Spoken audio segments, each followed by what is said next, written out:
네, 안녕하십니까. 넘버원 의학 채널 비욘디 구독자 여러분들. 저는 상명대학교 화학에너지공학과의 강사학 교수라고 합니다. 만나서 반갑습니다. 2주 만에 제가 다시 찾아왔는데요. 다시 만나 뵙게 돼서 반갑습니다. 오늘 낮은 정말 좀 나름 따뜻했는데요. 여전히 저녁에는 좀 쌀쌀하죠. 그래서 이럴 때일수록 일교차가 심하기 때문에 어느 때보다 항상 감기 조심하시기 바라겠습니다. 네, 그러면 오늘 특강 시작하도록 하겠습니다. 특강에 앞서서 오늘 제가 한 40분 정도 특강할 예정인데요. 10분 정도는 여러분들 질문에 제가 선별적으로 제 답변 드릴 예정입니다. 또 특강 들으시면서 이 채팅창에 글 남겨주시면 제가 그 중에서 일부 선택해서 답변 중간중간 또는 끝에 몰아서 답변 드리도록 하겠습니다. 네, 그럼 오늘 특강 시작하도록 하겠습니다. 오늘 제목은 보시는 것처럼 김장, 유해 물질 없이 건강하게 담그는 법입니다.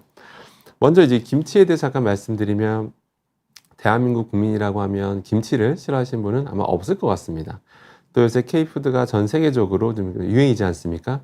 실제로 제가 미국에 얼마 전에 그러니까 석 달 전만 해도 한 1년간 미국의 한 대학에 방문 교수 1년간 그 캘리포니아 주에 있는 샌디에고에 방문한 적이 있었는데요.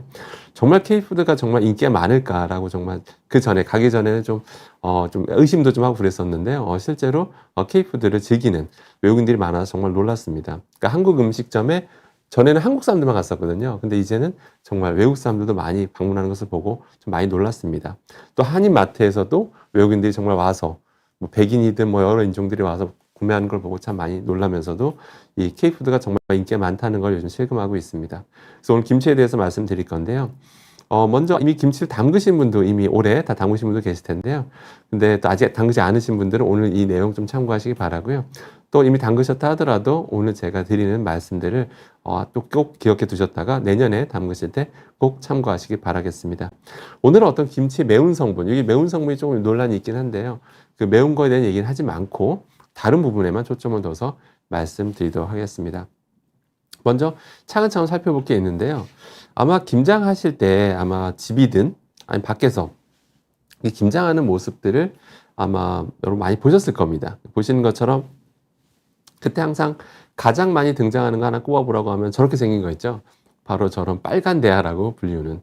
저 때는 어렸을 때는 저걸 고무 다라 뭐 이런 말로 썼었었는데 지금 일본 말이다 보니까 지금은 이제 고무 대하라는 말로 이제 널리 쓰이고 있죠. 자, 그런데 이제 저기서 많이 버무리는 게 저게 좀 편한 게 뭐냐면 스테인리스로 하면 되지 않냐라고 생각할 수도 있는데 스테인리스가 저런 크기로 안 나옵니다. 저런 크기로 이제 구매하기가 어렵습니다. 그러다 보니까 소량 우리 담글 수가 없잖아요. 조금만 뭐 음식점이라든지 좀만 더 많이 담가서 여기저기 나눠주셔야 되는 경우라면 저런 큰 게 필요하거든요. 그러니까 저런 게 이제 널리 사용이 되고 있죠. 지금까지 계속 사용돼 오고 있는 거라고 보시면 될 것 같습니다. 그래서 저것이 또 그게 굉장히 유용합니다. 그래서 유용하지만 어떤 걸 우리가 걱정해야 되는지 하나하나 살펴보겠습니다. 먼저 저게 크게 해서 저런 빨간 저런 고무 대하가 크게 두 가지 부류가 있다고 보셔야 됩니다. 그래서 만약에 여러분들이 직접 저런 걸 구매하신다면 혹시 저런 걸 구매하신다면 그 소재가 적혀 있거든요. 소재가 적혀 있는데 그냥 PP라고만 이제 적혀 있는 경우가 있고 뭐 그 외에 뭐 적혀 있는 경우들이 있는데 근데 저게 재활용됐을 가능성도 꽤 높습니다. 그러니까 재활용된 소재를 이용해서 재활용된 소재를 갖고 와서 플라스틱 갖고 와서 다시 기존 플라스틱과 섞어서 염료를 섞어서 이제 가공해서 만들 가능성도 굉장히 있거든요. 그렇기 때문에 근데 재활용된 뭐가 문제냐면 이제 뭐가 문제냐면 당연히 그 재활용됐던 그 플라스틱 이 만약에 그 안에 예를 들어 뭐 중금속이 많이 포함되어 있는 플라스틱이었다든지 그런 거라면 혹시라도 저런 재활용된 소재가 쓰였다면 혹시라도 이 김치를 담그는 과정 또 김치 그 물질이 닿았을 때 실제로 그 안에서 중금속들이 용출될 가능성도 있고 심지어 이게 또 미세 플라스틱 항상 이슈가 미세 플라스틱이잖아요, 요새는요. 그 미세 플라스틱 떨어져 나오게 되면 그 안에는 중금속도 나올 수가 있습니다. 그렇기 때문에 이게 재활용됐을 가능성. 그러니까 우리가 되게 환경을 살리기 위해서 재활용은 되게 관심이 많잖아요. 재활용 굉장히 많은데, 근데 그게 이런 식으로 쓰일 수 있다는 거 항상 염두에 두셔야 됩니다. 그래서 혹시 구매하시게 된다면 확실히 식품용이라고 혹시 명확히 기재가 되어 있는 그런 것들만 꼭 고무 대하를 구매해서 사용하시기 바라겠습니다.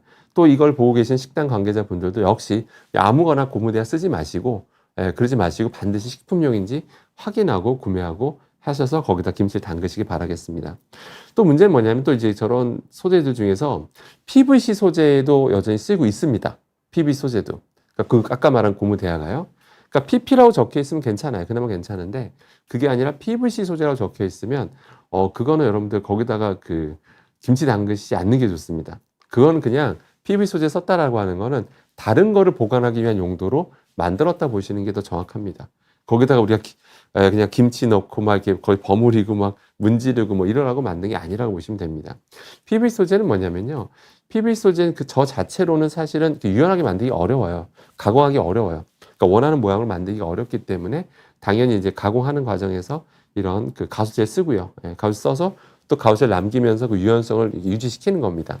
그러니까 가소제가 여러 가지 종류의 가소제가 있는데요. 가장 유명한 게 이제 프탈레이트 계열의 가소제가 있고 그 외에도 다양한 가소제들이 사실 있습니다.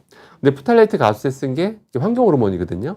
근데 프탈레이트 가소제 쓴 게 불법도 아닙니다, 여러분들. 불법도 아니고 그러다 보니까 또 뿐만 아니라 요즘 친환경 가소제라고 불리는 ATBC라고 하는 그 친환경 가소제조차도 요새는 그것이 우리 몸에 들어왔을 때 유해하다라는 그런 연구 결과도 최근에야 밝혀졌습니다. 그러니까 결론은 PVC 소재에다가 음식물을 넣고 버무리고 뭐 이런 거는 안 하시는 게 좋고요. 아까 말씀드린 미세 플라스틱도 빠져나올 때 이 PVC 플라스틱만 들어오는 게 아니라 그 안에 들어있는 유해한 가소제도 들어올 수 있기 때문에 그런 거 꼭 구매하실 때 어떤 소재로 쓰였는지 항상 확인하시는 습관을 들이시기 바라겠습니다. 그 다음에 사실 이제 진짜로 아마 궁금하신 건 아마 이걸 겁니다. 아마 지금 이 특강을 보고 계시는 우리 구독자님들께서는 아마 이게 더 궁금하셨을 거예요. 고무대야도 당연히 지금 널리 쓰이고 있지만 요새 대세는 바로 이겁니다. 아마 최근에 김장하셨던 분들이라면 물론 정말 가족만 드시려고 막 할 정도면 그냥 조그만 스테인레스 이런 대야에다가 한두 개 이제 하셨을 텐데 근데 만약에 조금 꽤 많이 이제 김장을 한 다음에 여기저기 나눠 주셔야 되는 경우라든지 아니면 여러 집이 모여서 이제 같이 동시에 또 이렇게 즐거운 시간 갖기 위해서 다 같이 김장하신 분들이라면 분명히 제가 지금 사진에 보여드리는 바로 김장 매트 저 소재를 놓고 아마 하셨을 가능성이 굉장히 높습니다. 저게 요새 굉장히 유행한 핫 아이템이라고 보시면 될 것 같습니다. 자, 그러면 저거는 어떤 문제가 있는지 한번 살펴보도록 하겠습니다. 저런 걸 구매하셨다면 꼭 겉에 있는 소재명을 한번 읽어보셔야 될 텐데요. 보시면 오늘 지금이라도 한번 확인해 보세요. 갖고 계신 분들이라면 PE/타포린 평소에는 보기 힘든 용어가 적혀 있는 경우를 여러분들이 쉽게 발견할 수가 있는데요. 타포린이라는 용어가 등장합니다. 타포린은 뭘까요, 여러분들? 타포린은 뭐냐면요. 일단 여러분들 만약에 우리 저 폴리에틸 P2라고 적혀 있는데 P2로만 만약에 순수하게 돼 있다면 어떤 일이 벌어질까요? P2로만 돼 있으면 사실은 뭔가 완벽한 방수도 필요하고 그다음에 오염물질이 여기저기 막 스며들면 냄새가 나죠. 실제 그런 경험 아마 다 해보셨을 거예요. 뭔가 도시락 그러니까 어디 배달이나 시키셨는데 그 플라스틱이 좀 버리기 아까웠고 이러니까 또 환경도 생각한다고 충분히 세척해서 이제 다시 쓰려고 건조하고 쓰려고 했더니 다시 냄새 맡아봤을 때 어땠죠, 여러분들? 막 냄새가 배어있고 이런 거 아마 되게 불쾌하셨던 경험도 좀 있으셨을 거예요. 그래서 아무튼 음식물이 또 스며드는 그런 것도 좀 막고 그래서 세척도 또 편하게 하기 위해서 뭔가를 이제 코팅을 합니다. 뭔가 이제 코팅을 해요. 코팅하는 게 뭐냐면 바로 그 타포린. 저기 보이는 타포린이라는 소재로 이제 코팅을 하게 되는 겁니다. 그래서 그런 용도로 하는 건데, 그럼 타포린에 대해서는 좀 먼저 살펴볼게요. 타포린은 크게 두 가지 소재로 나눕니다. 다시 PE-타포린 소재가 있고요. PVC 타포린이라는 게 있습니다. 그래서 여러분이 어떤 제품을 구매하셨다면 바로 저 둘 중 하나라고 보시면 되고, 각각 어떤 거든 이제 제가 조심하셔야 될 건 있습니다. 그래서 그거에 대해서 오늘 설명드리도록 하겠습니다. 먼저 예를 들어서 만약에 여러분들 제품을 구매하셨는데 그러니까 P2라고만 적혀 있으면 원래 소재도 P2고 그 양면 코팅되어 있는 그 타포린한 성분도 P2라고 보시면 됩니다. 그래서 P2만 쓰인 경우에는 그냥 P2라고만 적는다고 보시면 되고, 근데 만약에 P2하고 타포린이라고 적어놨으면 P2를 기반으로 해서 타포린 코팅하는 소재를 PVC로 썼을 가능성이 굉장히 높습니다. 이건 구매하실 때 꼭 참고하시기 바라겠습니다. 자, 그럼 이제 주의사항을 알려드리도록 하겠습니다. 만약에 우리 구독자님들이 구매하신 김장 매트가 그냥 P2라고만 적혀 있었어요. 그래서 순수 P에 코팅된 것도 P 타포린이라면 어떤 걸 조심하셔야 되냐면 바로 미세 플라스틱입니다. 미세 플라스틱은 여러분 조심하셔야 됩니다. 지금 미세 플라스틱에 대한 연구 결과는 정말 쏟아지고 있습니다. 쏟아지고 있어서 제가 어느 순간 여기 비욘디 특강에서 미세 플라스틱 얘기를 어느 순간 제가 안 하고 있는데요. 안 하는 게 연구 결과가 없어서 말씀 안 드린 게 아니라 너무 많아서 또 기존에 많이 말씀도 드렸지만 너무 많아서 말씀 못 드릴 정도로 쏟아지고 있습니다. 전 세계적인 이슈거든요. 자, 그러면 저걸 그럼 갖다 버려야 되냐? 그건 아니고요. 이걸 만약에 김장하셨다면, 이걸 이제 김장을 하셨다면, 보통 당연히 썼으면, 당연히 이걸 바로 버리시진 않으셨을 것 같아요. 그죠? 당연히 세척 잘 한 다음에, 이제 말린 다음에, 접어서 보관한 다음에, 내년에 또 써야지. 아마 이런 생각 하셨을 텐데요.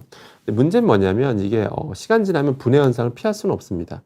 그렇게 되면 그 다음에 이제 또 거기다가 이제 김장 성분, 김장 이제 배추 넣고 여러 가지 양념장 넣고 비비고 버무리는 과정에서 미세 플라스틱이 안 나올 수가 없습니다. 그러니까 처음에는 거의 좀 무시할 만한 수준이라면 이제 시간 1년 지나고 만약 다시 그걸 또 재활용하신다면 다시 쓰신다면 그럼 또 미세 플라스틱 상당히 더 많은 양의 미세 플라스틱에 노출될 수밖에 없다라는 것을 꼭 여러분들이 좀 기억해 주시기 바라겠습니다. 그래서 차마 제가 수시로 바꿔라 이렇게 말씀 못 드리겠지만 정기적으로 좀 최소한 정말 늦어도 못해도 2년에 한 번 그래도 1년에 한 번씩 교체하시면 제일 좋고요. 그래서 좀 자주 좀 교체해서 쓰시는 게 참 낫습니다. 근데 안타까운 거는 이제 환경을 생각하면 또 그러면 안 되지만, 그래서 그냥 조금만 하실 때는, 그러니까 한두 개만 하실 거면 그냥 스테인리스에 하시는 게 좋고요. 근데 여러 명이 하셔야 되는 거라면 반드시 김장 매트가 필요한 상황이라면 아까 말씀드린 PE라면 좀 교체 주기를 좀 빨리 1년에 한 번 정도는 이제 교체 주기를 가져가시는 게 바람직하다라고 보시면 될 것 같습니다. 다만 그건 걱정 안 하셔도 돼요. PE 타포린이라면 거기다 뭘 넣고 무슨 양념 버분이고 한다고 해서 저 PE 소재에서 환경 호르몬이 나온다든지 중금속이 나온다든지 과불화물이 나온다든지 그런 건 아닙니다. 그건 걱정 안 하셔도 돼요. 실제 저거 제조할 때 그런 환경 호르몬이 뭐니 그런 거 쓰지 않습니다. 그건 걱정하셔도 되고요. 자, 그럼 PVC 만약에 PVC 타포린이라면 어떻게 될까요? 아까 말씀드린 대로 PVC란 말 자체는 잘 안 써요. 사람들이 여기 PVC가 적혀있어 사람들이 불안해하잖아요. 그죠? 불안해하기 때문에 아마 PVC란 말 자체가 적혀있는 걸 보기 어렵습니다. 그래서 그냥 아까 말씀드린 PE라고 적어놓고 슬래시 타포린이라고 적혀있으면 그 타포린이 PVC일 가능성이 이제 높다라고 보시면 됩니다. 그 다음에 또 하나 구별하는 법도 알려드리면 순수하게 PE로만 되어 있으면 되게 잘 접힙니다. 잘 포개져요. 잘 포개집니다. 잘 포개지는데 참고로 PVC면 상대적으로 포개지는 게 좀 덜합니다. 그렇게 할 수 있고 참고로 PVC 타포린이 했는 게 좀 더 묵직해요. 좀 더 무겁다. 이렇게 생각하시면 되고요. 근데 PVC 타포린의 장점은 뭐냐면요. 되게 내구성이 너무 좋습니다. 내구성이 좋아요. 그래서 실외에서 막 김장 많이 하잖아요. 그럴 때 실외에서는 우리 자외선에 계속 노출돼 있잖아요. 그러니까 근데 그런 게 많이 노출돼도 굉장히 오래 견디고, 굉장히 내구성이 굉장히 좋습니다. 그래서 그래서 이제 PVC 타포린이 또 널리 쓰이는 것도 있다라고 보시면 될 것 같아요. 그러면 저 PVC 타포린이 있다라고 가정했을 때, 그러면 이게 PVC인지 아닌지 또 확실하게 아는 또 방법은, 가장 좋은 방법은 직접 이 구매한 그 업체 있죠? 업체에 문의를 하시는 것도 한 방법입니다. 요새는 다 고객센터가 있기 때문에 이메일로 여기 적혀있는 타포린이 PVC인가요? 한번 문의하셔도 돼요. 그럼 가장 정확한 답변을 들으실 수 있습니다. 참고로 PVC 타포린이 있다고 하더라도 불법은 아닙니다. 당연히 허용된 소재고요. 여러분 PVC는 불법 소재가 아닙니다. 우리가 이제 조심해야 될 게 있는 것 뿐입니다. 자, 그럼 PVC 타포린이 있으면 당연히 양면 코팅이 되어 있습니다. 그럼 당연히 음식물이 직접 닿겠죠. 여러분들 김장하기 위해는 그 양념들이 당연히 직접 닿게 됩니다. 그럼 어떤 일이 벌어지게 되냐면 앞서 말씀드린 대로 이게 오랫동안 접촉하게 되면 당연히 아까 말씀드린 그런 어떤 가수 성분들이 좀 용출될 가능성도 완전히 배제할 수 없는 것도 사실입니다. 그 사실이고 문제는 혹시라도 미세 플라스틱이 발생하는 과정에서 미세 플라스틱을 먹는다는 거는 PVC 미세 플라스틱을 먹는 게 아니라 그 안에 담겨 있는 아까 말씀드린 여러 종류의 가소제들을 같이 먹는 걸 수 있거든요. 그렇기 때문에 가급적이면 PVC 타포린 소재보다는 PE 타포린 소재가 되어 있는 걸로 사용하시기 좀 권해드립니다. 이렇게 말씀드리면 이 PVC 타포린을 쓰고 있는 이런 김장 매트 제조회사가 피해가 가는 거 아니냐 이렇게 생각할 수가 있는데 그렇지가 않습니다. 그렇지가 않습니다. 전혀 피해가 가지 않습니다. 왜 피해가 안 가냐면요. 그 업체에서 바꾸면 됩니다. 그 업체에서 그냥 원래 김장 매트 만드는 회사에서 기존에 PVC 썼다면 그냥 PE로 바꿔서 다른 타포린, PE 타포린 바꿔도 상관이 없어요. 근데 그런 거 자체가 이제 그런 거에 대한 생각을 못 하시고 이제 제조한 업체도 있기 때문에 이게 위험한 거야? 라고 이제 생각 못 하실 수도 있기 때문에 그냥, 예, 그렇기 때문에 전혀 그 회사에 피해가 가는 건 전혀 아닙니다. 예, 그래서 그런 거 염려하실 필요 없고, 여러분들 스스로 이제 자꾸 이렇게 바뀌는 패턴을 보여주시면 회사도 자연스럽게 이렇게 바뀌어 나갈 가능성이 있다라는 거 꼭 여러분들이 유념해 주시길 바라겠습니다. 네. 아무튼 그렇게 이해하시면 될 것 같고요. 자, 그래서 양면 코팅 돼 있고요. 그래서 중간 결론입니다. 일단 고무대야에 대해서는 여러분들이 조심해야 될 거는 이게 재활용됐을 가능성이 있기 때문에, 재활용되면 중금속이라든지 여러 가지 또 그 외 여러 가지 물질들이 노출될 수가 있고요. 뿐만 아니라 역시 고무대야는 PVC 쓰이는 경우가 많기 때문에 또 PVC 소재인지도 확인하실 필요가 있습니다. 그래서 보통 식품용으로 나와 있는 거는 PP라고 적혀 있기 때문에 PP인지도 확인해 보신 다음에 구매하시기를 좀 추천드리겠습니다. 그 다음에 김장 매트가 요새 대세라고 말씀드렸는데, 김장 매트에는 타포린이라고 하는 것들이 코팅되어 있으니까 그게 PVC 타포린이 아닐지 꼭 한번 확인해 보시기 바라겠습니다. 참고로 이 PVC 그 타포린 같은 경우는 아까 말씀드린 대로 여러 가지 문제가 있을 수 있다라고 그랬잖아요. 그리고 이거를 여러 번 사용하면 할수록, 그러니까 한번 썼단 말이에요. 쓰고 그 다음에 또 쓸 거 아니에요. 보통 일반적으로 쉽게 교체를 안 하는 경우 있잖아요. 또 그 다음에도 또 쓰게 돼요. 그러면 서서히 분해되다 보면 더 미세 플라스틱이 다량 발생할 수밖에 없습니다. 그러면 더 많은 양의 PVC 플라스틱과 그 안에 담겨 있는 가수제를 그만큼 더 많이 섭취한다고 보시면 되기 때문에 반드시 가급적이면 PVC 타포린 소재는 좀 사용을 지양하시는 것이 바람직하겠습니다. 네, 그러면 중간 결론했고 2부로 넘어갈 건데요. 역시 김장 이어집니다. 계속 김장 이어지고 있고요. 잠깐 질문 잠깐 2개가 나왔는데 질문만 잠깐 답변 드리도록 하겠습니다. 따뜻한 겨울님께서 김장 매트에 대한 안전성 기준이 있나요? 따로 없습니다. 제가 알기로는 없는 걸로 알고 있습니다. 굳이 따지자면 안전성 기준이라고 하는 게 P 자체는 안전성 기준이 없고요. 코팅된 게 PVC 타포린이라면 PVC 자체는 어떤 기준이 있냐면, PVC에 가소제를 쓴다면, 그러니까 심지어 푸탈레트 가소제를 쓴다면 역시 그 기준치라는 게 있어요. 그러니까 사용할 수 있는 그 기준치, 그걸 넘어가면 안 됩니다. 근데 써도 돼요. 네, 써도 됩니다. 그러니까 그런 것들, 푸탈레이트 가소제한 기준치만 있다라고 보시면 됩니다. 근데 소량이라 하더라도 우리 몸에 들어오면 좋은 게 없습니다. 소량이라 하더라도 몸에 영향을 미칠 수 있다라고 또 알려져 있기 때문에 가급적 노출 안 되는 게 좋겠죠.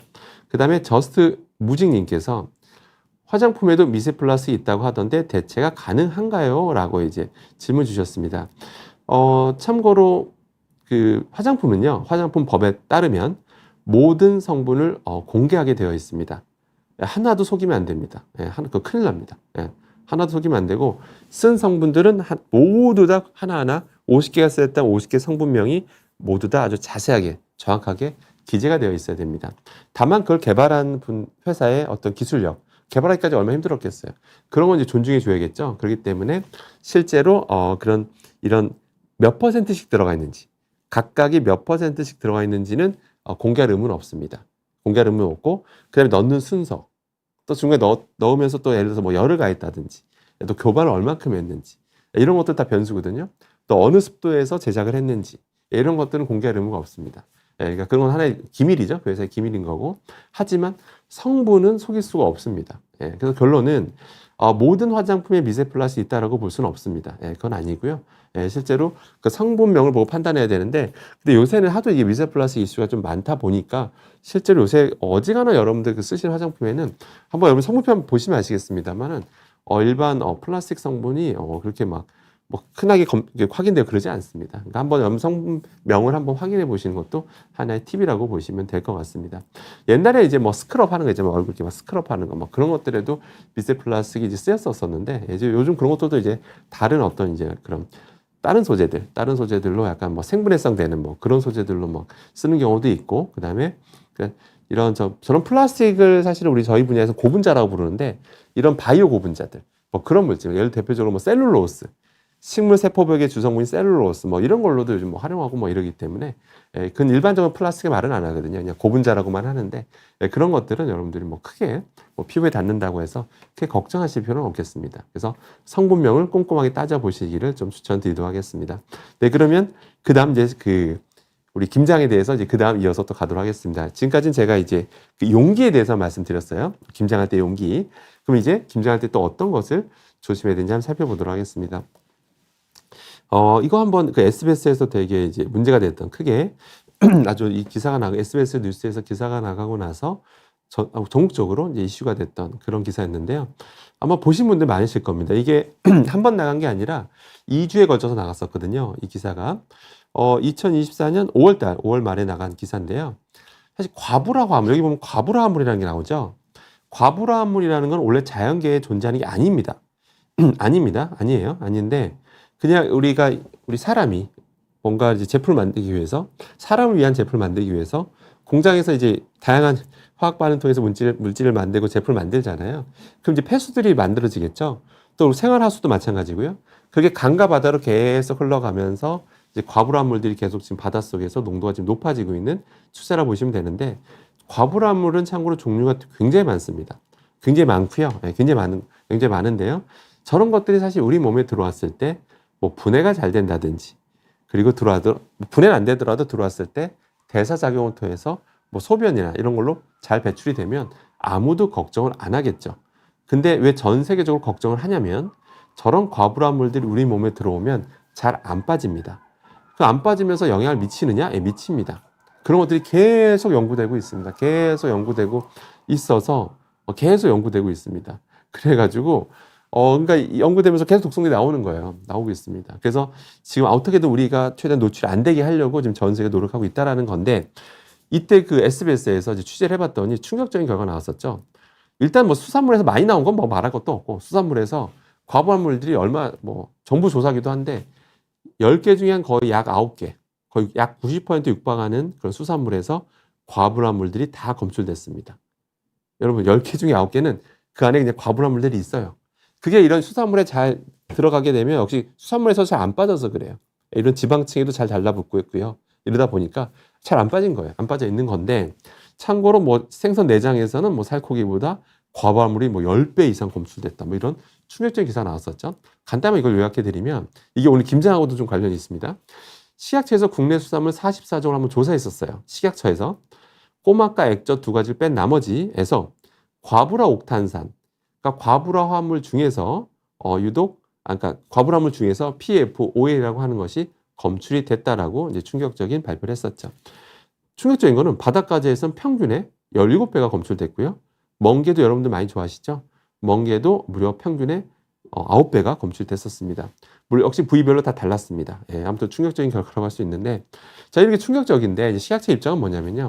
2022년, 2년 전에 뭐라고 했냐면, 과불화물 중에서 PFOA, PFOS의 체내 총 노출량, 그러니까 저 과불화물 종류 많다고 말씀드렸죠. 근데 그중에 유명한 거 두 개 꼽으라고 하면 저겁니다. PFOA랑 PFOS인데 저게 산업 현장에서 많이 쓰여요. 여기저기 뭐 제품 만들 때 많이 쓰는데, 그러다 보니까 이제 만들다가 폐수로 이제 흘러가는 거죠. 그리고 이제 생활하수를 통해 흘러가는데, 아무튼 이런 식으로 이제 우리가 노출될 거 아니에요. 그러면 우리의 체내 총 노출량이 과연 노출이 된 건 맞는데 이게 과연 위험한 수준인가 이제 따져본 거예요. 또 이게 그 인체 노출 안전 기준 대비 과연 이게 위험한 수준인가 따져봤어요. 당연히 인체 노출 안전 기준을 이게 세워놨습니다. 심지어 이것도 몇 년 단위로 바뀌어요. 심지어 2020년에는 그 기준이 바뀌었습니다. 더 엄격하게 바뀌었어요. 예. 엄격하게 바뀌었습니다. 예, 여러분들 기준이라는 거는 여러분들 지금 올해 어떤 정보를 들으셔도 이게 몇 년 지나면 바뀔 수 있다는 거 꼭 기억하셔야 됩니다. 그 기준이라고 하는 거는.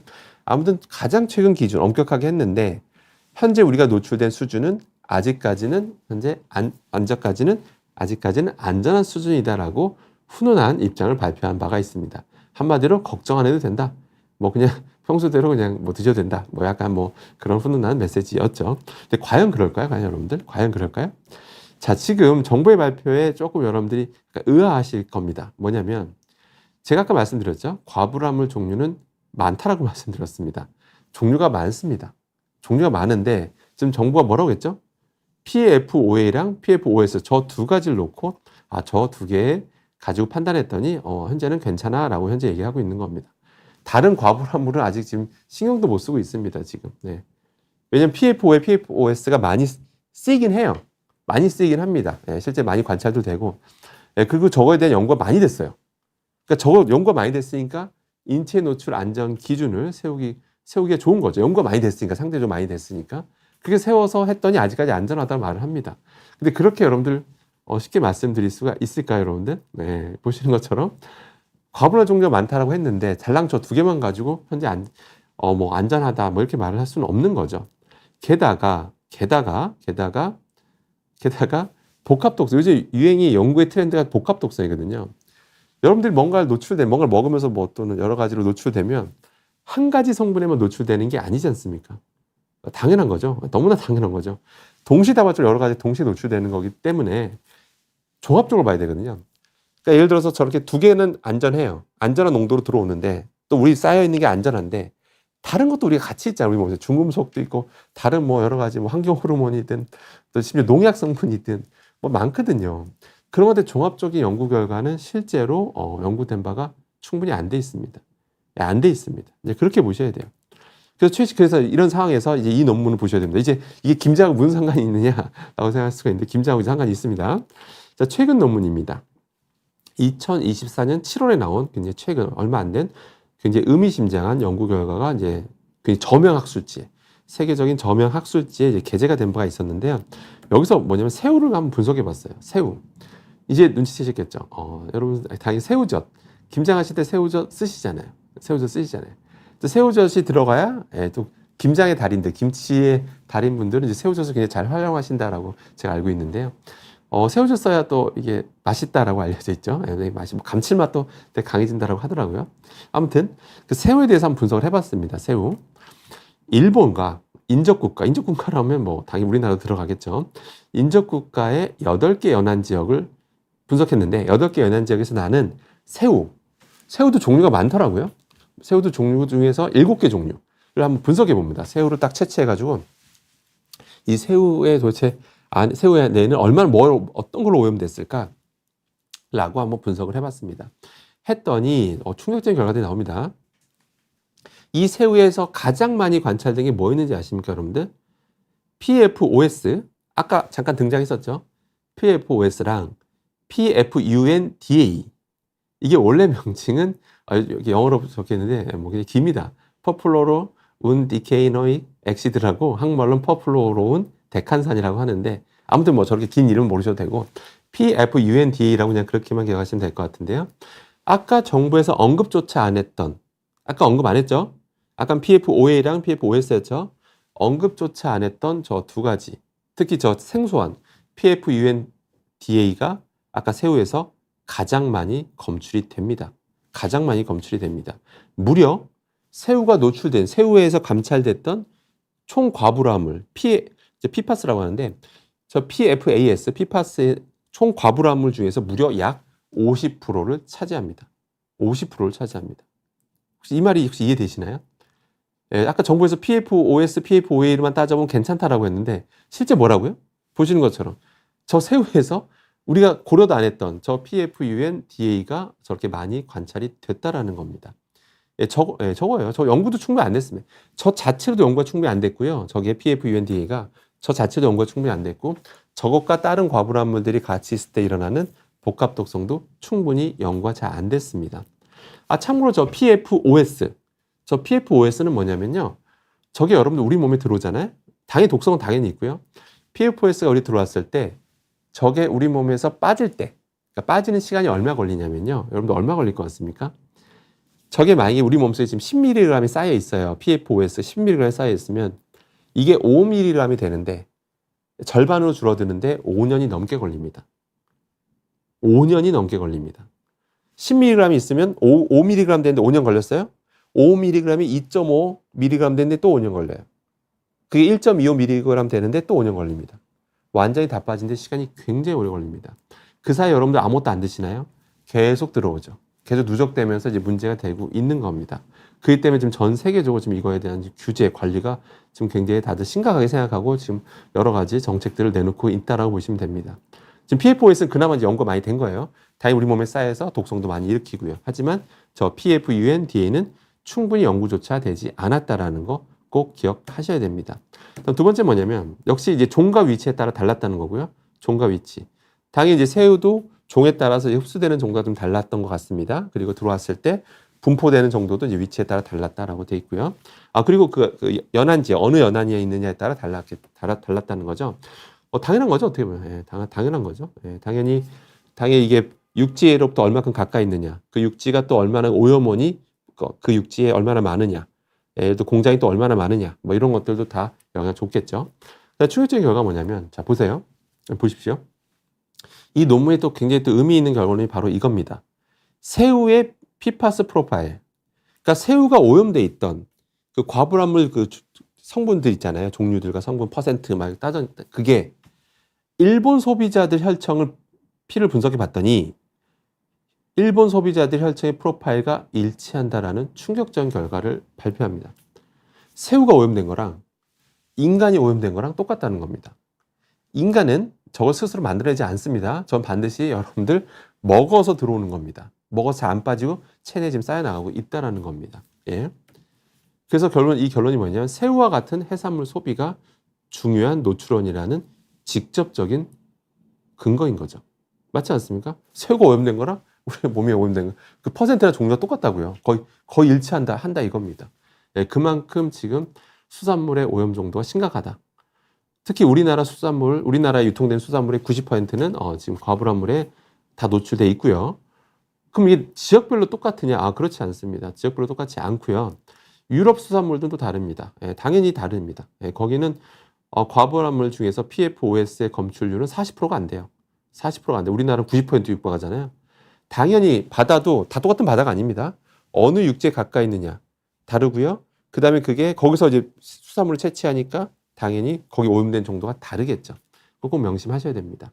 당연히 제조업이 발달한 국가들 근처의 바다가 더 오염됐겠습니까? 제조업이 발달 안 된 데가 더 오염됐을까요? 바닷물이 계속 순환된다고 하지만 당연히 제조업이 발달된 나라 근처의 해산물이 더 오염돼 있을 수밖에 없는 거죠. 그래서 정부에서 조사했을 때 무려 우리나라가 유럽보다 거의 2배 이상 검출이 됐다라는 겁니다. 제조업이 발달한 나라는 어디가 있을까요? 당연히 한국이고요. 한국, 중국, 일본, 대만, 베트남 이렇게 보시면 됩니다.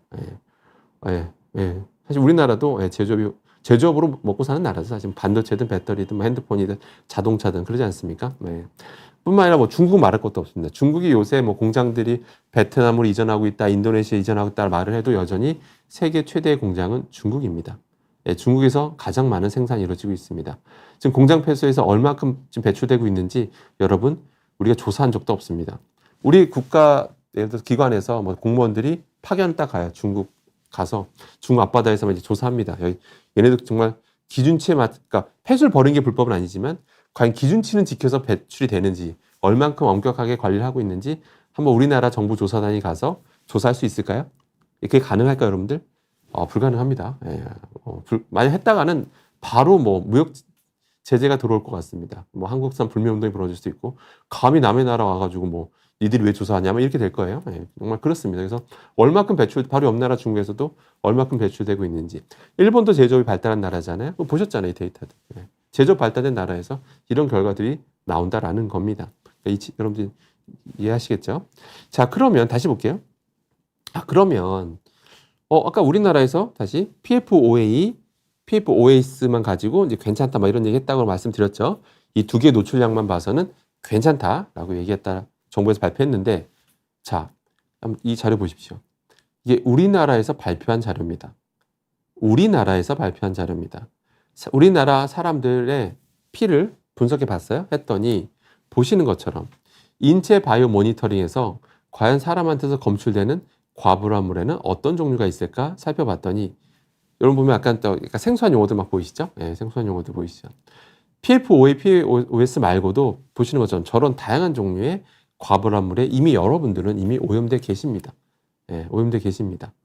근데 보시는 것처럼 아까 뭐 문제가 되고 있던, 아까 좀 논란이 되고 있던 PFUNDA 저것도 여러분 몸속에서 이미 또 확인이 되고 있습니다.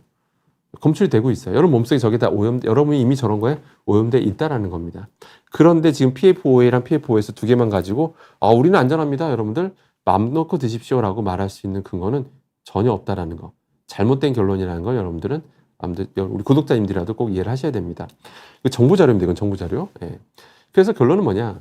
저런 과불합물들 저렇게 다양한 것에 의한 복합 독성은 충분히 연구된 바가 없다라는 거 기억하시고요. 지금까지 왜 그랬냐면 단일 독성 보기도 어려웠어요. 단일 독성. 단일 독성.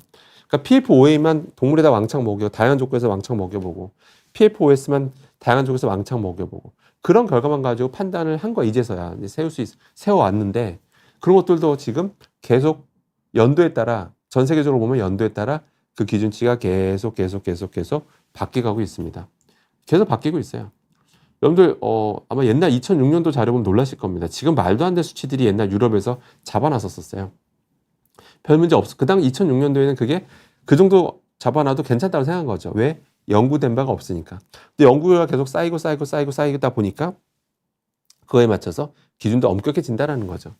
지금 정부가 괜찮다는 저 기준도 나중에 5년, 10년 계속 데이터가 쌓이다 보면 독성 데이터가 계속 쌓이다 보면 결국에는 그 우리가 안전하다고 믿는 그 인체 노출 안전 기준도 더 엄격하게 바뀔 수 있다는 거 기억하시면 됩니다. 따라서 먹으라고 만든 거 아니면 안 드시는 게 좋습니다. 지금도 여러분들도 참 병원에 가시면 아시겠습니다만은 병원이 뭐 여러 가지 이유로 진료 시간 한 2, 3분이잖아요. 뭐 그죠? 예, 아무튼 진료 시간이 길진 않잖아요. 그죠? 길진 않은데 그 상황에서 일단은 진단을 해주죠. 여러분이 어떤 병이 있다. 뭐 이것저것 측정해보고 여러분 뭐 암입니다. 뭐 여러분 지금 뭐 고지혈증입니다. 고혈압입니다. 하고 관련된 뭐 약을 처방해 준다든지 아니면 더 정밀 검진 해봐야 된다라고 이렇게 또 지시를 내려주잖아요. 근데 여러분이 실제로 그 병에 걸린 원인까지 명확하게 밝혀줄 수 있습니까? 2, 3분 진료하는 상황에서 뭐 다시 말하지만 여러 측정 장비들, 분석 장비들을 이용해서 여러분을 진단은 정확하게 내려주죠. 하지만 여러 원인, 여러분이 어떤 병을 갖게 되셨다면 그에 대한 원인을 명확하게 2, 3분 진료하는 과정에서 그걸 밝힐 수가 있을까요? 불가능하죠. 예, 불가능합니다. 예, 불가능한 상황입니다. 그러니까 실제 여러분들 중에서 혹시 뭐 여러 가지 병이라든지 뭐 몸에 문제가 있으시다면 여러 가지 원인이 있을 수가 있는데 그런 것들이 지금 충분히 연구된 바가 없다라는 겁니다. 그래서 결론은 최대한 먹으라고 만든 게 아니라면 노출이 안 되는 게 맞습니다.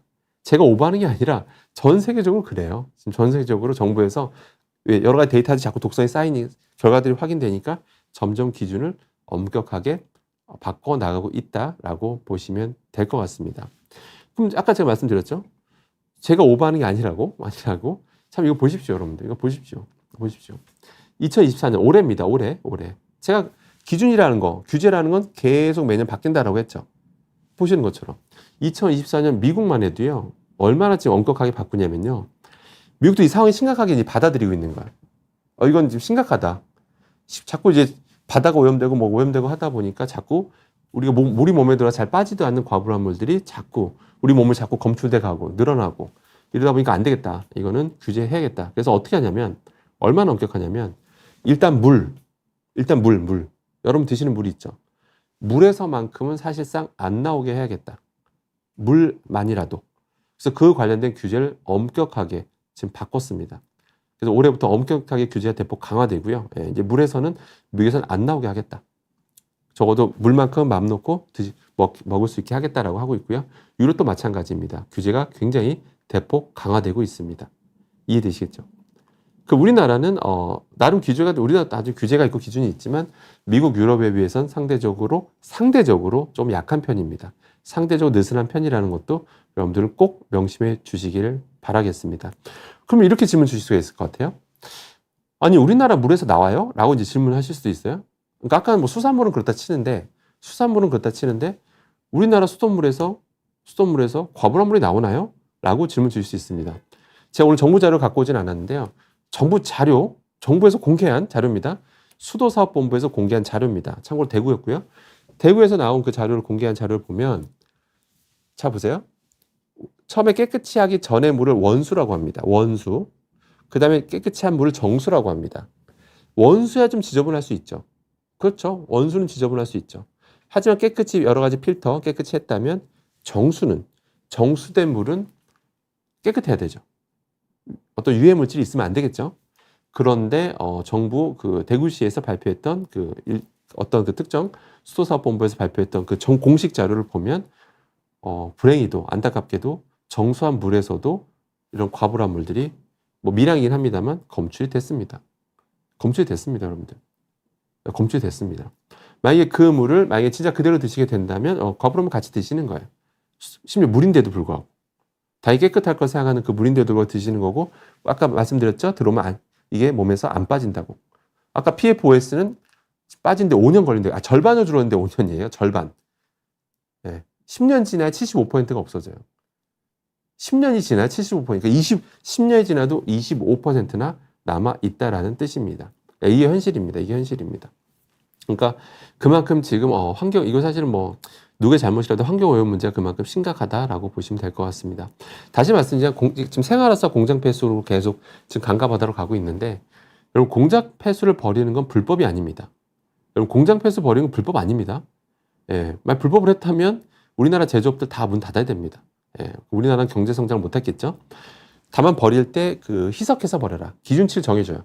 어떤 농도로 희석해서 버려라. 그럼 계속 버리면 어떻게 돼요? 여러분도 생활하수 세탁기 돌리시잖아요. 그 다음에 이렇게 설거지 하시고 뭐 버리시잖아요. 그 음식물도 그대로 다 하수로 버리시잖아요. 생활하수로. 다 흘러 들어가면 강 거쳐서 중간에 깨끗이 한 다음에 또 지저분한 것도 버려요. 그럼 그게 강과 바다로 지금 이 순간에도 계속 흘러 들어가고 있고요. 바다로 흘러가게 되면 바다는 언젠간 증발하죠. 물은 증발합니다. 근데 물만 증발합니다. 그 안에 쌓여있는 여러 가지 유해 물질들, 뭐 중금속이든 여기 보이는 과불암물이든 이런 것들은 날아가지 않습니다. 그럼 거기에 있는 수산물들이 이런 거에 계속 노출되면서 계속 오염이 돼가고 있는 겁니다. 그러니까 우리나라 수산물에서 무려 90%에서 과불암물이 검출이 됐던 겁니다. 이러다 보니까 미국에서 이제 딴 건 모르겠고 물만이라도 절대 나오지 않겠다. 물만이라도 절대 나오지 않게 하겠다라는 굳은 의지를 발표해서 규제를 대폭 강화했다라는 겁니다. 이게 세계적 흐름을 우리 좀 구독자님들만이라도 꼭 기억해 주시기 바라겠습니다. 아마 우리나라도 미국, 유럽이 저렇게 점점 강화됐다면 우리나라도 언젠가 저 정도 수준만큼 엄격하게 관리가 되지 않을까라고 생각이 듭니다.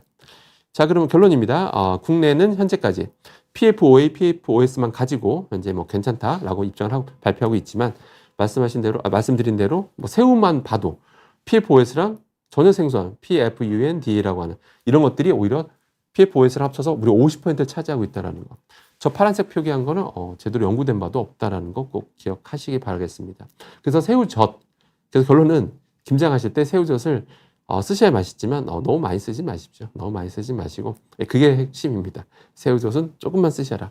이게 핵심이라고 보시면 되겠습니다. 네, 그러면 제 말씀드릴 내용은 다 끝났고요. 이제 남은 시간 동안 질문에 답변 드리도록 하겠습니다. 레이스님께서 새우젓은 어떻게 생각하세요? 아까 제가 말씀드린 대로 새우젓을 적게 쓰시는 게 답이다. 적게 답이다라고 생각해 주시면 되겠습니다. 제가 뭐 새우젓 안 쓰시면 안 됩니까? 이렇게 질문 드렸더니 어떤 분한테는 그런 맛이 안 난다고 하시더라고요. 그래서 그럼 최소한 너무 많이 해서 완전 맛을 완전히 뭐 감칠맛의 천국으로 만들겠다. 감칠맛이 아주 너무 풍성한 김치를 만들겠다. 그런 생각보다는 좀 좀 소량 넣는 게 좋을 것 같습니다. 송이 엄마님께서 내장 제거 살코기가 답인가요? 실제로 그 생선만 놓고 봤을 때 내장에서 뭐 수산물 놓고 봤을 때 내장에서 굉장히 많이 검출된 건 사실인데요. 최근에 정부 아까 그 SBS 뉴스 봤을 때 모든 걸 다 조사한 건 사실 아니었거든요. 그래서 반드시 내장이 100% 높다라고 또 볼 수는 없어요. 근데 저 자료만 놓고 보면 내장이 좀 높게 나온 건 사실이긴 합니다. 그래서 가급적이면 내장을 가져 안 드시는 게 좋을 것 같고요. 또 수산물 자체 드시더라도 저도 수산물 잘 좋아하지만 좋아하는 거랑 많이 먹는 건 다른 거잖아요. 그죠? 그렇지 않습니까? 좋아한다고 해서 꼭 많이 먹는 건 아니잖아요.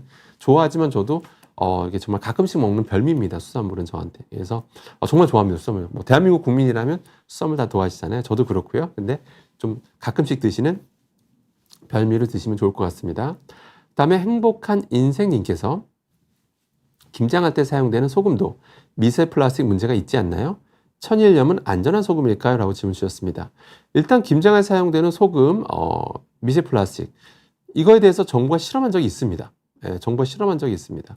실제로 그러니까 꼭 소금만 가져간 건 아니고요. 여러 가지 우리가 페트병 내에 들어있는 음식 식품들 되게 많잖아요. 파는 것들 정말 많죠. 정말 많은데 그 안에서 이제 얼마나 또 되는가. 또 이제 소금 가지고 또 했던 적도 있고요. 했더니 어떤 게 나왔냐면 천일염이 좀 많은 편이었고요. 일반 최대한 이제 정제 과정 최대한 많이 한 거 있죠. 정제소금 최대한 많이 한 것들이 미세 플라스틱만 놓고 봤을 때는 오히려 천일염이 또 너무 많이 나왔습니다. 어떻게 보면 당연한 거죠. 근데 정제하는 과정, 최대한 정제하고 고운 소금을 만드는 과정에서 미세 플라스틱이 좀씩 제거가 되는데, 미세 플라스틱만 놓고 봤을 때는 천일염보다 오히려 정제 소금이 더 덜 미세 플라스틱이 나왔다라고 보시면 될 것 같습니다. 그러니까 천일염은 이제 장단점이 있죠. 당연히 뭐 장단점이 있는데, 아까 말씀드린 대로 미세 플라스틱 측면에서는 조금 더 정제 소금보다는 좀 안 좋을 수 있고, 하지만 그 외에 또 다른 미네랄 측면에서는 천일염이 좀 좋을 수가 있겠죠. 그래서 아무튼 그런 건 좀 사용하실 때 좀 판단, 결정하실 때 좀 도움이 됐으면 좋겠습니다. 그 다음에 저스트 무직님께서 김장할 때 고무 다라이, 그러니까 고무 대야, 비닐 장갑, 그 다음에 새우젓, 소금, 플라스틱 포장, 미세 플라스틱 파티네요 라고 해주셨는데요. 일단은 가장 정답은 집에서 조금만 담그실 거면 스테인리스 대야는 쉽게 구매하실 수 있잖아요. 정말 엄청나게 큰 막 동시에 막 10개 정도 버무릴 수 있는 그런 큰 거는 여러분들 구하기 힘드시지만, 스테인리스 소재로 된 거는 여러분들 그냥 일반 세수하는 수준의 그런 대야는 여러분들이 뭐 쉽게 구매하실 수가 있습니다. 거기서 이제 배추 하나 넣고 버무리고 만드시고, 또 배추 하나 넣고 버무리고 만드시고, 이런 식으로 하시는 게 용기 측면에서 스테인리스가 제일 안전한 건 맞습니다.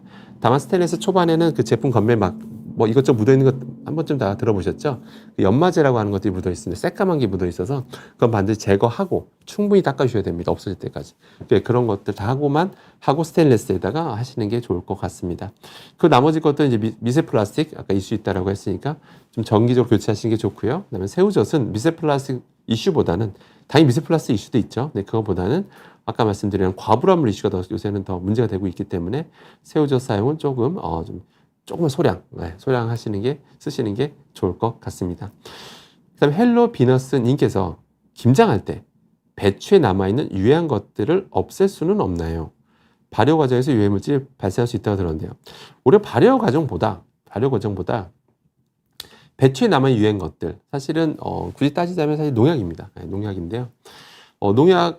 지금 농약은 신경 쓰시는 게 맞습니다. 왜냐하면 실제 다른 예전에 어떤 특강에 제가 말씀드렸었는데, 그 어떤 외국 연구 결과를 말씀드리면 사람 피에서 사람 피를 이제 뽑아왔어요. 외국 자료예요. 뽑았더니 피에 이제 우리가 그동안 그 사람이 오염되어 있는 여러 가지 성분이 있을 거 아니에요. 뭐 중금속이든 뭐 과불화물이든 뭐 농약이든 뭐 환경호르몬이든 이것도 있잖아요. 각각 하나하나 보면 다 안전한 수준인데 적은 농도인데, 그런 것들이 이 사람한테 발견됐던 그거를 그 조합대로 똑같이 뭔가를 만들어요. 그래서 생쥐한테 이제 투입해 봅니다. 그랬더니 독성이 나타났습니다. 그게 복합 독성이거든요. 그게 복합 독성입니다. 그러니까 농약도 최대한 먹으러 만든 거 아니고요. 최대한 우리 몸에 들어오지 않는 게 좋겠죠. 그렇기 때문에 농약이 뭐 유기농을 재배한 게 아니라면 농약을 당연히 쓰는 게 불법도 아니고요. 그런다면 그걸 충분히 좀 세척해 주는 게 중요하겠죠. 그래서 아무튼 과일 전용 세척제, 뭐 과일, 야채, 채소, 뭐 전용 세척제 이런 것도 있는 걸로 알고 있는데, 뭐 그런 거든 아무튼 뭐 밀가루라든 뭐 이런 거 하고 나서 이제 김장하시는 게 좀 바람직할 것 같습니다. 하도 이런 요즘 그 잔류 농약이 이슈다 보니까 제가 항상 뭐 지적만 할 게 아니라 그냥 좀 만들어서 제가 직접 개발해서 만들어서 좀 시중에 보여야겠다라는 이런 생각도 들고 있습니다. 그래서 실제로 한번 개발해 보겠습니다. 개발해서 실제 뭐 걱정 없이 사용할 수 있도록, 이런 잔류 농약 걱정하지 않도록 생활하실 수 있도록 한번 제가 개발해 보겠습니다. 곧 내년에는 한번 좋은 소식 들려드릴 수 있도록 하겠습니다. 자, 마지막 질문 하나 받도록 하겠습니다. 박지현님께서 고춧가루 사용할 때도 건강에 유해한 물질이 있을까요? 사실 이거는 뭐 짧게 말씀드릴 수는 없을 것 같고요. 이건 나중에 좀 아주 길게 설명드려야 될 것 같긴 한데, 고춧가루는 이제 고추는 사실 매운맛이잖아요. 그죠? 고추라는 게 이제 매운맛을 내고 있는데, 사실 맵다라고 하는 거는 여러분 맛이 아닌 건 알고 계시죠? 그건 하나의 고통이라고 알고 계실 겁니다. 혀에서 딱 감지했을 때 이제 뇌가 이제 고통을 느끼죠? 고통이라는 게 뭡니까, 여러분들? 고통의 신호를 준다는 거는 들어오지 말라는 거죠. 들어오지 말라는 신호를 주고 있는 거죠. 그런데도 불구하고 우리는 잘 먹습니다. 왜 잘 먹죠? 그냥 고추를 먹기 어려워요. 근데 소금에 버무리거나 짜게 만들거나, 그 다음에 설탕을 범벅을 해버리면, 뭐 떡볶이라든지 부대찌개라든지 뭐 많잖아요. 김치찌개든. 설탕, 단성분들이 많으면 저런 매운 것도 아주 쉽게 우리는 잘 먹죠. 그렇지 않습니까? 그러니까 설탕 워낙 많이 드니까 매운 거에 중독되잖아요. 그다음에 심지어. 사실 그 단맛에 중독되는 거라 보셔야 됩니다. 아무튼. 근데 아무튼 저 매운 성분에 대해서 뭐 연구된 바도 있고요. 심지어. 어떤 데서 뭐 이런 게 들어오면 뭐 좋다라는 연구 결과도 있고, 근데 또 많이 들어왔을 때 위험하다는 연구 결과도 있고. 그래서 결론은, 그냥 고춧가루 자체에 뭐 캡사이신 성분, 매운맛을 내는 캡사이신 성분이 지금 논란이 되고 있는데, 그냥 제가 짧게 말씀드리면, 그냥 너무 맵게 안 드시는 게 좋습니다. 예, 그럼 뭐 나중에 자세히 나중에 과학적 근거를 가지고 자료를 가지고 설명드리겠습니다. 그러니까 너무 맵게 안 드시는 게 좋습니다. 예, 아무튼 그때 딱 그렇게만 말씀드리겠습니다. 예, 아무튼 지금 이제 금요일 오후 5시라는 시간이 사실 이렇게 접속하기 쉬운 시간이 아님에도 불구하고 너무 많은 분들이 접속해 주셔서 특강하면서 굉장히 신이 났습니다. 예, 아주 성원해 주셔서 감사드리고요. 저는 한 다음 달에 첫째 주와 셋째 주 금요일 오후 5시에 다시 좋은 내용을 가지고 찾아뵙도록 하겠습니다. 그때까지 항상 건강하시기 바라겠습니다. 이상입니다. 감사합니다.